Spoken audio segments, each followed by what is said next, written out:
When people think of great performances by backup quarterbacks, they usually think of Nick Foles and his playoff run and the Super Bowl and beating Tom Brady.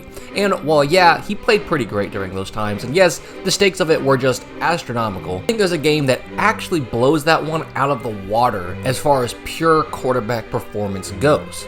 So, to understand that though, let me take you back real quick to 2011. And we're sitting here, end of the season, with two teams about to play with nothing really to gain with the win. Heck, the Packers aren't even starting Rodgers or a lot of their starters this game, so I think very few expected much at this point. But in his place, a quarterback was about to leave his mark on football. A man was about to make a name for himself with the single best backup quarterback performance in the most unexpectedly great game people have probably forgotten about. And that man was Matt Flynn. But to give context about why there were surprisingly low expectations, we're gonna have to go back. But if you wish you could go back and relive some of your childhood by cracking some packs, then do I have the thing for you. You are going to love today's sponsor, Arena Club. With slab packs, you can go and rip open some packs for as low as $25 and hit on cards worth tens of thousands of dollars because every pack has a grail worth at least 20 times the price of the pack. Arena Club is also the most trusted name in the game because they offer full transparency and show you every card in the pack as well as the likelihood of pulling it so you know exactly what you're getting into before you buy. And the best part is, once you rip a slab pack, they will give you an immediate offer. You don't have to go to some secondary source to try to sell that card. They will offer you on the spot with a competitive price. And I think you're gonna like it so much, I'm gonna help you out. If you go to arenaclub.com/punts, using code punts, you're going to get 20% off. You heard me right. If you ever cracked any sort of packs, you know how rare 20% is. So go to arenaclub.com/punts using code punts and thank me later. So alright, so there's a lot of ground we need to do with introductions, but let's start with our star of our story, Matt Flynn. After a pretty productive time with the LSU Tigers, where he would go on to win a national championship over Ohio State in 2007, he was drafted in the 7th round to sit behind perennial talent Aaron Rodgers. And it appeared he had came at the perfect time, because in 2008, his first season, he got to witness Rodgers make his debut with the Packers, as Favre had officially been traded to the Jets, and well, there were still some growing pains going on with Rodgers, to say the least. It was clear that he had a ton of talent, but he would need a few more offensive pieces in place if he wanted to take the team to the next level. But in 2009, we would see how far he could go with the current roster, as he would put up a Pro Bowl performance and take them to the playoffs, where they would run face first into a red-hot Cardinals team, but would lose in regulation as the Cardinals get into chip shot range, and oh my god, he missed it, and the Packers get the ball with a chance to win. Oh my god, Rodgers gets sacked for a fumble 6 to lose the game. Wow, okay, so that was a heartbreaker. But leaving that in the rear view, 2010 saw all the pieces come together.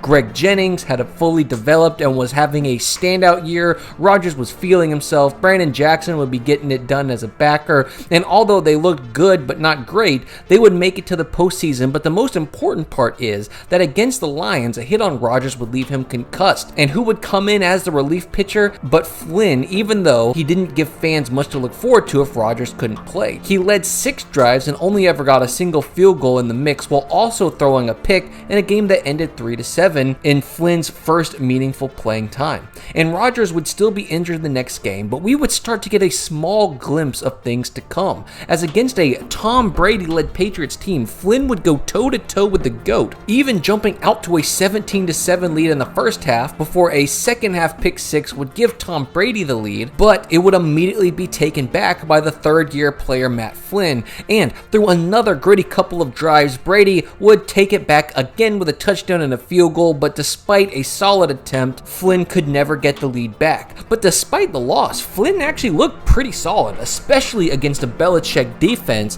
as he almost outdueled Brady, throwing 3 touchdowns and 251 yards in the air. And Rodgers seemed to like Flynn's performances so much that he decided he was going to take his game to the next level from there on out. He crushed the Giants and snuck past the Bears before going on a Super Bowl run, resulting in them crushing the Steelers' chances of winning 2 Super Bowls in 3 years. And this momentum would keep up into the 2011 season, as Rodgers would have arguably the best regular season performance of his career, as he threw for 45 touchdowns to only 6 interceptions, winning his first MVP, first team All-Pro, and going to the Pro Bowl for a second time, as they were just trouncing teams, as their only loss up to the final game was to the Chiefs, as they went on a 14-1 run in convincing fashion. And now all they had to do was beat the Lions, who were also on what appeared to be the back end of a successful rebuild, as when we started this timeline in 2008, the Lions were a full 0-16 team before drafting Stafford in 2009 and going 2-14 that year, where the following year, an early injury to Stafford set them back, but even then they were a 6-10 team, which was promising. So 2011 was Stafford's comeback year, and he was proving to be everything and more as they jumped out to 6-2 before the bye week. And the combination of Stafford and Megatron proved to be just as dangerous as everybody knew it would be. And to the joy of all, Stafford and crew went on a 3-game win streak late in the season, knocking off the Vikings, Raiders, and Chargers to finally do it. They had locked in a wild card playoff spot. So now you had two teams about to play with their futures already secured, and neither of those futures could even change that much by playing, except for the Lions moving from the 6th seed to the 5th seed, and the Packers with really nothing to gain, as they were already sitting out a significant amount of their starters and letting their backups like Matt Flynn take the helm. And let me just give you another quick history lesson about how these games usually go. Usually, the teams who are resting most of their starters just roll over and die.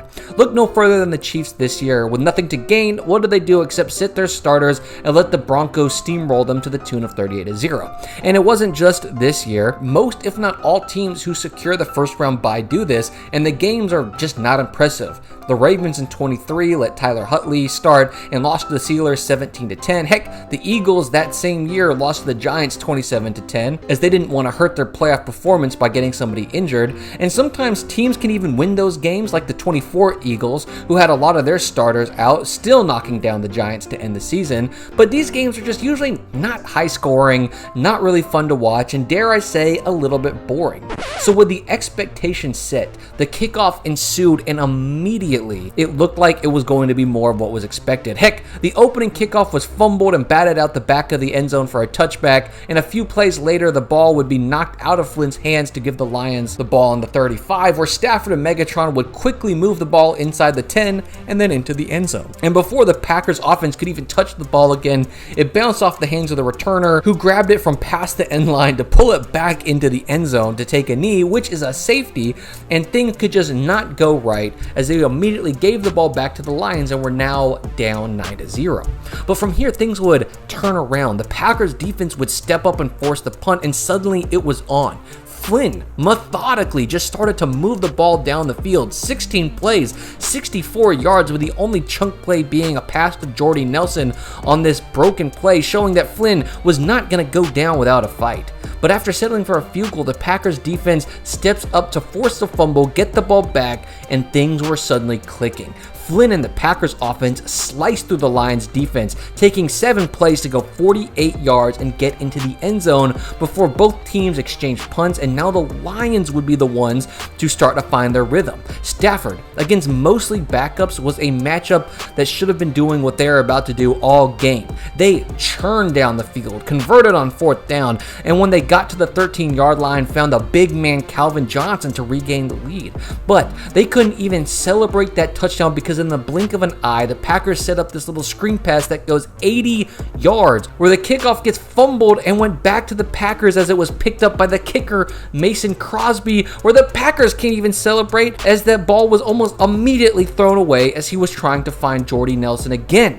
Here, Stafford would find Megatron to set up the easy field goal and regain the lead, where Flynn would just feel himself. He was poised, he was accurate, he starts moving the ball, and from the 36-yard line, what is he going to do but heave it and have this beautiful pass to Jordy Nelson, who goes up and catches it to regain the lead with 3.5 minutes left. And while that half ended with a pair of missed field goals, the second half was going to be pure cinema. Stafford opens the second half by immediately traversing 66 yards in 5 plays before a slight slip by his receiver led to the timing on this pass being off, resulting in a pick. The Lions did hold the Packers to a punt, but it took a perfectly placed pass getting dropped for that to happen, as Flynn was just playing out of his mind. And here, Stafford would finish what he started on the last drive as he goes 7 plays with 68 passing yards to complete a 78-yard drive, and suddenly the Lions had regained the lead. But don't hold your breath. Lions were expecting Flynn to fail, but he gets the ball back and immediately in 4 plays finds Nelson 3 times to cover 80 yards and take the lead right back as he was playing out of his mind. The Lions responded the only way they could with a huge pass to Johnson to move them past midfield, and that worked great, so they find him again to move into the red zone, and now he finds Smith for the touchdown as he takes some serious punishment as we were starting to see it. This game that had no real postseason implications had both teams ready to go to war about it. The Lions go for 2 to go up by 3, and Flynn's next drive ends with Suh in the backfield, reminding everybody of his dominance.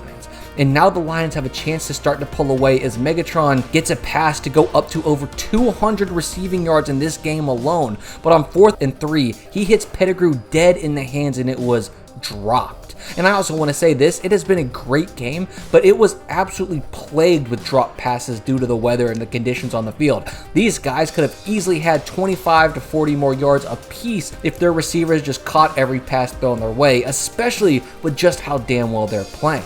But now the Packers had a chance to close the gap to the dismay of all Lions fans. He continued to not hiccup. Their ground game was just pounding the Lions defense until they get to the 35, and Flynn finds Driver on a crossing route to get them in the box as he is now thrown for his 5th touchdown and over 400 yards of passing. But the next drive seemed to bring them back down to earth as they give Stafford the ball back and can't capitalize on the field position, where now Stafford from his own 7 looked like he was putting the icing on the cake. In 7 plays and a flag, he goes the entire 93 yards to get into the end zone, bringing his passing yard total up to 477 yards and 5 touchdowns, as now the Packers' backup quarterback would have to go 80 yards in 2 minutes to win it. And this is where Flynn makes his mark. Play after play, dagger after dagger, having to once again answer one of the best quarterback receiving duos the NFL has ever seen. He drives almost the entire length of the field on his arm alone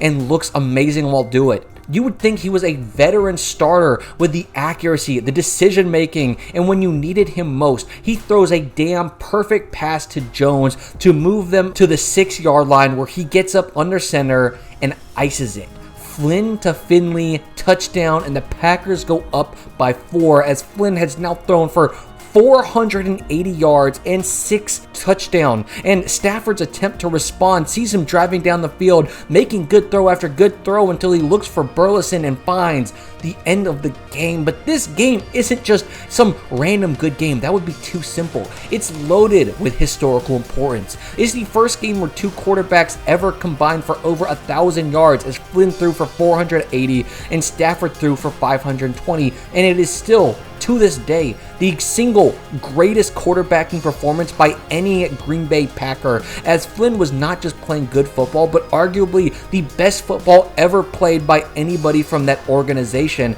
as he didn't just have to go out there and win, but would have to beat a consensus top 5 quarterback in the league at this time on one of his best days with one of the best receivers the NFL has ever seen, while throwing against a defense who was resting their starters, and he did it. And I don't know if we're ever going to see a backup performance like this again, and I don't know if I want to, but this game is one of the single greatest games of all time by a backup quarterback.